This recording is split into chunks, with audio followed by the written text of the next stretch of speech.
Bonjour à tous et bienvenue dans cette nouvelle vidéo cyclisme. Aujourd'hui, on va s'attaquer à la fameuse course mythique, la Flèche Wallonne, avec sa fameuse arrivée au mur de Huy. Mais alors André Valverde a placé son démarrage là où il le fallait. Et c'est l'Espagnol qui s'impose pour la 4e année d'affilée, 5e victoire sur la Flèche Wallonne. La Flèche Wallonne est une course de plus de 190 km où les coureurs devront franchir 3 fois le mur de Huy. Cette course est réservée pour les coureurs frais et pour les coureurs ayant une bonne condition physique.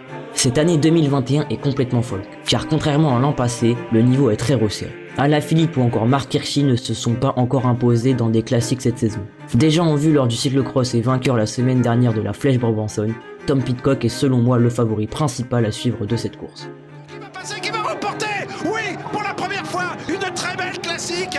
Bravo mon petit, bravo mon petit. Ayant terminé deuxième de l'Amstel Gold Race pour quelques millimètres derrière Wout van Aert, troisième de Kuurne-Bruxeklure et cinquième de la Strade Bianche, Tom Pidcock, seulement âgé de 21 ans, est un coureur très polyvalent, que ça soit sur les pavés, en sprint ou en puncher.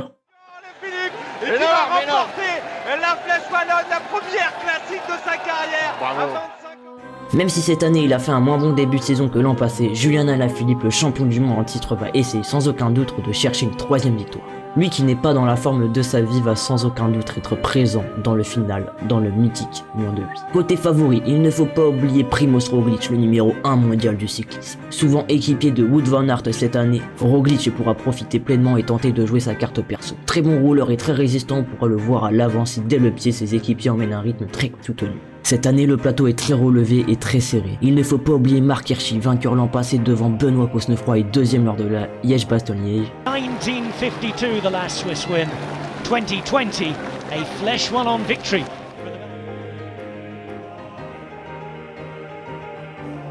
Même si cette saison il ne semble pas avoir la forme de l'an passé, il tentera néanmoins de défendre son titre. Étant exceptionnel l'année dernière, issu d'une échappée exceptionnelle et repris à 2 km de l'arrivée, Maury Van Sevenant tentera de jouer sa carte personnelle si Alaphilippe n'est pas dans une bonne journée. Van Sevenant off into a ditch, his gap disappearing, and with it all chances of fighting it out for the win on the last climb.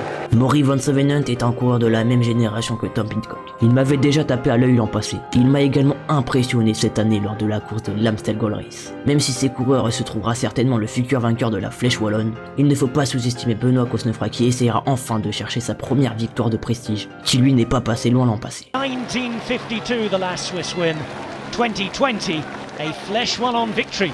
En ce qui concerne les plus vieux du peloton, il ne faut pas oublier Jakob Fuglsang, très en vue l'an passé et en 2019. Philippe Gilbert, vainqueur une fois de la Flèche Wallonne en 2011, qui revient en compétition. C'est le 5e wallon de l'histoire à gagner la Flèche Wallonne. Quelle victoire! Après, Émile Masson, Pino Cerami, Claude Criquillon, mais quelle démonstration, Eric Van Brugge. Et Rodriguez pour la deuxième Et place. un triplé historique, Flèche Brabançonne, Amstel. Ou bien encore Alejandro Valverde, le spécialiste de cette course, déjà vainqueur 5 fois.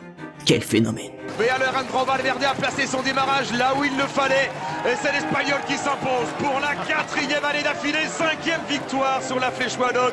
Quoi qu'il en soit, cette course correspond beaucoup pour les punchers ayant une bonne résistance. Et après la victoire d'Alaphilippe en 2018 et 2019 et la victoire de Marc Hirschi en 2020, pour moi cette année on pourra voir un jeune phénomène vainqueur de cette fameuse course, Tom Pidcock. Certainement le coureur le mieux préparé pour cette classique. Même si j'ai envie d'y croire pour Julian Alaphilippe, lever les bras pour une 3e fois semble très compliqué vu la concurrence. Sur ce, n'hésitez pas à me dire en commentaire votre favori de la course. J'espère vraiment que cette petite vidéo preview sur la Flèche Wallonne 2021 vous aura plu. Si c'est le cas, pensez au petit pouce bleu et à l'abonnement avec la cloche de notification pour être au courant de mes prochaines vidéos cyclisme et d'aller me suivre également sur les réseaux sociaux, Instagram, Strava.